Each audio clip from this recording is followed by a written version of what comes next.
बिस्मिल्लाहिर्रहमानिर्रहीम, अस्सलामुअलैकुम।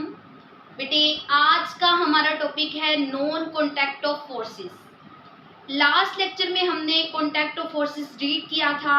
उम्मीद करती हूँ उसकी समझ आपको अच्छे से आ गई होगी। आज का जो हमारा टॉपिक है वो है नॉन कॉन्टैक्ट ऑफ फोर्सेस। तो थोड़ा सा जो है रिव्यू देती जाऊंगी। जो पिछला हमने टॉपिक पढ़ा है वो हमने पढ़ा था कॉन्टैक्ट ऑफ फोर्सेस। तो कॉन्टैक्ट ऑफ फोर्सेस हमारे पास वो वाली फोर्सेस होती हैं जब दो अजसाम आपस में क्या करते हैं, कॉन्टैक्ट करते हैं। उनका एक दूसरे पे एक फोर्स लगाना, लाइक दो हैंड है। जब सर्दियों में अक्सर हमारे जो है हैंड जो है वो ठंडे हो जाते हैं तो हम उन्हें रब करके अपने हाथों को गर्म कर रहे होते हैं। वो जो हम रब करते हैं फिजिकली उनका कॉन्टैक्ट होता है। उनका जो कॉन्टैक्ट है हमें नजर आ रहा होता है। उस कॉन्टैक्ट से जो है हमारे पास क्या हीट प्रोड्यूस होती है, हमारे हाथ गर्म हो जाते हैं। तो उस चीज को हम क्या कहते हैं, कॉन्टैक्ट ऑफ फोर्सेस। फिर बेटे हमने इसकी नेक्स्ट काफी जो थी वो हमने इसकी कॉन्टैक्ट ऑफ फोर्सेस के हमने नेक्स्ट इसकी टाइप्स पढ़ी। फ्रिक्शन पढ़ी, थ्रस्ट, ड्रैग एंड जो है हमारे पास नॉर्मल फोर्स हमने पढ़ी, इलास्टिक फोर्स पढ़ी, रिस्टोरिंग फोर्स पढ़ी। तो ये जो काफी थी हमने इसकी टाइप्स पढ़ी। ओके, आज जो हम स्टार्ट करने जा रहे हैं वो हमारे पास क्या है, नॉन कॉन्टैक्ट ऑफ फोर्सेस। अब क्वेश्चन ये प्रोड्यूस होता है कि what is non contact of forces. ये नॉन कॉन्टैक्ट ऑफ फोर्सेस है क्या? ठीक है, नॉन कॉन्टैक्ट ऑफ फोर्सेस हमने कॉन्टैक्ट ऑफ फोर्सेस में पढ़ा कि दो बॉडी जब फिजिकली एक दूसरे के साथ कॉन्टैक्ट करती हैं, जिस्मानी तौर पर एक दूसरे के साथ कॉन्टैक्ट करती हैं, उसको हम क्या क्या कहते हैं, कॉन्टैक्ट ऑफ फोर्सेस। अब नॉन कॉन्टैक्ट ऑफ फोर्सेस वो वाली फोर्सेस है जिसमें हमारे पास फिजिकली कॉन्टैक्ट नहीं होता। जिसमें हमारे पास फिजिकली कॉन्टैक्ट नहीं होता, फोर्सेस बिटवीन टू ऑब्जेक्ट्स, ऐसी फोर्स जो दो ऑब्जेक्ट के तो दरमियान होगी, which are not in physically contact, जो फिजिकली कॉन्टैक्ट नहीं होगा। फॉर एग्जाम्पल, इस बोर्ड मार्कर को मैं ऊपर से नीचे फेंकती हूँ तो मैंने सिर्फ ऊपर से अपने हैंड की फोर्स लगाई, ठीक है। दूसरी जो जब ये जमीन की तरफ अट्रैक्ट करके जमीन से जाके टकराएगा, वो जो दूसरी बॉडी इस पे फोर्स लगाएगी वो हमारे पास क्या होगी, नॉन कॉन्टैक्ट ऑफ फोर्सेस। मेरे हाथ ने जमीन को टच नहीं किया, मैंने जस्ट इसे ऊपर से नीचे की तरफ फेंका। जब मैं इसे ऊपर से छोड़ देती हूँ तो ये नीचे जाके जमीन के साथ टकराते हैं। तो उस फोर्स को हम क्या कहेंगे, non contact of forces. Okay, अब ये जो नॉन कॉन्टैक्ट ऑफ फोर्सेस होती हैं, non contact forces, force between two objects, दो ऑब्जेक्ट के दरमियान फोर्स होगी, which are not in physically contact, जो फिजिकली तौर पर आपस में कॉन्टैक्ट नहीं होगा। मैंने आपको एग्जांपल दे दी है। अब non contact of forces can work from distance. ये डिस्टेंस पे वर्क करते हैं, डिस्टेंस पे, फासले पे। जैसे दो चार्जेस है ना बेटा, अगर उन पे क्या होंगे, ऑपोजिट चार्ज होगा, एक पे पॉजिटिव होगा एक पे नेगेटिव होगा, वो जो दोनों एक दूसरे को अट्रैक्ट करते हैं, वो अट्रैक्शन भी हमारे पास क्या है, नॉन कॉन्टैक्ट ऑफ फोर्सेस कहलाती है। ओके, सब टाइम इसको हम क्या कहते हैं, एक्शन एट अ डिस्टेंस भी कहते हैं, कि कोई काम हो रहा है लेकिन कहाँ पे हो रहा है, एक फासले पे हो रहा है। ऊपर से जब हम किसी भी बॉडी को ऊपर से नीचे फेंकते हैं, हमने जस्ट ऊपर से उसे फ्रीली छोड़ दिया, लेकिन वो जो नीचे आ रही है, एक एक्शन हो रहा है, एक वर्क हो रहा है, वो वाली चीज हमारे पास क्या कहलाएगी, नॉन कॉन्टैक्ट ऑफ फोर्सेस कहलाएगी। ओके, अब नॉन कॉन्टैक्ट जो है वो आल्सो कॉल्ड हमारे पास क्या कहलाती है, फील्ड फोर्स भी कहलाती है। फील्ड क्या चीज है कि जब कोई ऑब्जेक्ट ऊपर से नीचे गिर रहा है तो हमारी जो जमीन है उसने एक फील्ड प्रोड्यूस की हुई है। इसकी वजह से फील्ड हमारे पास क्या है, वो हमारे पास क्या है, ग्रेविटी। ये जो फील्ड जमीन ने, अर्थ ने प्रोड्यूस किया, वो ग्रेविटी है, जिसकी वजह से वो जमीन की तरफ अट्रैक्ट करता है। तो उस चीज को हम क्या कहते हैं, फील्ड ऑफ फोर्स भी कह रहे होते हैं। अब बेटे इसकी भी नेक्स्ट टाइप्स हैं कुछ जो हम रीड करेंगे। जो पहली हमारे पास क्या है वो है ग्रेविटेशनल फोर्स। इसको किसने दिया था, न्यूटन ने हमारे पास दिया था। और उसके बाद इलेक्ट्रोस्टैटिक फोर्स है। ग्रेविटेशनल फोर्स जो जमीन की वजह से, इलेक्ट्रोस्टैटिक फोर्स जो दो चार्जेस के दरमियान में होगी, पॉजिटिव हो गई या नेगेटिव। मैग्नेटिक फोर्स जो मैग्नेट और एक ऑपोजिट चार्ज की वजह से होगी।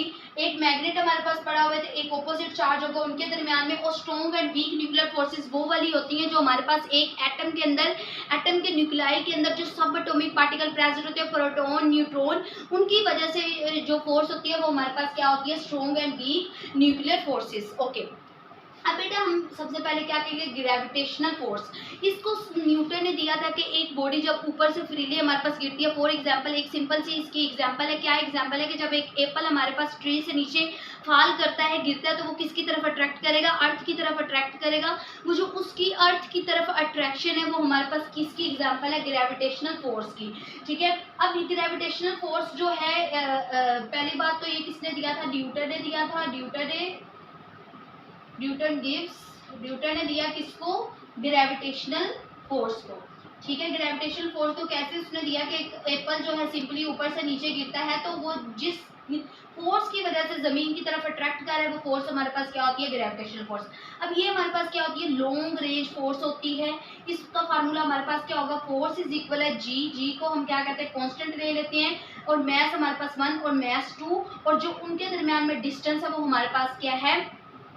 आर का स्क्वायर। अब इसकी जो वैल्यू हमारे पास क्या होती है? 6.67 मल्टीप्लाई बाय 10⁻⁻11 न्यूटन मीटर पर स्क्वायर किलोग्राम पर स्क्वायर। तो ये इसकी क्या होगी? वैल्यू होगी। अब ये क्या होती है? Downward force. एक अब ग्रेविटी की फोर्स क्या होती है? एक अगर कोई वेट, बेटा अगर कोई बॉडी हमारे पास नीचे की तरफ, एक बुक पड़ी हुई है ना चेयर के ऊपर, वो जो चेयर के ऊपर बुक पड़ी है वो एक फोर्स लगा रही है नीचे की तरफ, उसको कुछ ना कुछ वेट है, ठीक है, उसको कुछ ना कुछ मैस है, वो जो मैस की वजह से चेयर की तरफ फोर्स लगा रही है उसको हम क्या कहेंगे? Downward force. एक हमारे पास होती है जिसको हम क्या कहते हैं? वेट। जिसको हम क्या बोलते हैं? वेट बोलते हैं। ओके, एक हमने डिस्कस कर लिया। अब दूसरी हम किसको डिस्कस करते हैं? इलेक्ट्रोस्टैटिक फोर्स को डिस्कस करते हैं। अब now what is electrostatic force? Electrostatic force, electrostatic का मतलब क्या होता है? चार्जेस, और इलेक्ट्रो हमारे पास क्या होगी? इलेक्ट्रिसिटी में हम पढ़ेंगे इलेक्ट्रोस्टैटिक चार्जेस। ओके, अब हम पढ़ते हैं जरा इलेक्ट्रोस्टैटिक चार्जेस। Electrostatic charges. अब वो इलेक्ट्रोस्टैटिक चार्जेस हमारे पास क्या है बेसिकली बेटे? ओके बेटे, दो चार्जेस हमारे पास होंगे इलेक्ट्रोस्टैटिक चार्जेस। बिजली तभी हमारे पास प्रोड्यूस होती है अगर दो चार्जेस हमारे पास होंगे, एक हमारे पास पॉजिटिव है, एक हमारे पास नेगेटिव है। इन दो चार्जेस के दरमियान अगर तो चार्जेस सेम होंगे, पॉजिटिव पॉजिटिव होंगे, तो क्या होगी? रिपल्शन होगी, ये धकेले जाएंगे। ठीक है, अगर तो इनमें ऑपोजिट चार्जेस होंगे तो ये एक दूसरे की तरफ क्या करेंगे? अट्रैक्ट। वो जो इनकी अट्रैक्शन की वजह से एक चार्ज प्रोड्यूस होता है उसको हम क्या कहते हैं? इलेक्ट्रोस्टैटिक चार्ज बोलते हैं। उसके बाद नेक्स्ट हमारे पास क्या? Magnetic force. सेम उसी की तरह। अब मैग्नेटिक फोर्स हमारे पास क्या होती है बेटा? मैग्नेटिक फोर्स कि एक हमारे पास क्या है? मैग्नेट है, मैग्नेटिक फोर्स। ठीक है, एक हमारे पास क्या है? मैग्नेट है, और मैग्नेट के इर्द गिर्द, मैग्नेट के पास, ठीक है, मैग्नेट हमारे पास है, मैग्नेट पे कुछ ना कुछ तो चार्ज होगा, यहाँ इस पे पॉजिटिव होगा, यहाँ क्या होगा? नेगेटिव होगा। इन दोनों चार्जेस में से इसके ऊपर क्या होगा? कोई ना कोई चार्ज जरूर प्रेजेंट होगा, मैग्नेटिक फोर्स। ओके, उसके साथ जब हम निकल की कोई वायर रख देते हैं, या उसके साथ साथ हम कोई पिन रख देते हैं, कोई निडल रख देते हैं, अब इस पे भी कोई ना कोई चार्ज है, तो दोनों पे हमारे पास क्या होंगे? ऑपोजिट चार्ज होंगे, दोनों एक दूसरे को क्या करेंगे? अट्रैक्ट करेंगे। वो जो मैग्नेट और इन चीज़ों के दरमियान में अट्रैक्शन है, निकल है, पिन है, आयरन है, कॉपर है, उस चीज़ को हम क्या कहते हैं? मैग्नेटिक फोर्स कहते हैं। उसके बाद वीक न्यूक्लियर फोर्सेज, मैं आपको पहले बता चुकी, वीक न्यूक्लियर फोर्सेज जो होती है उसका इतना खास डिस्कस नहीं किया गया। वो भी हमारे पास क्या होती है? वो लॉन्ग रेंज फोर्सेज नहीं होती, शॉर्ट रेंज फोर्सेज होती हैं।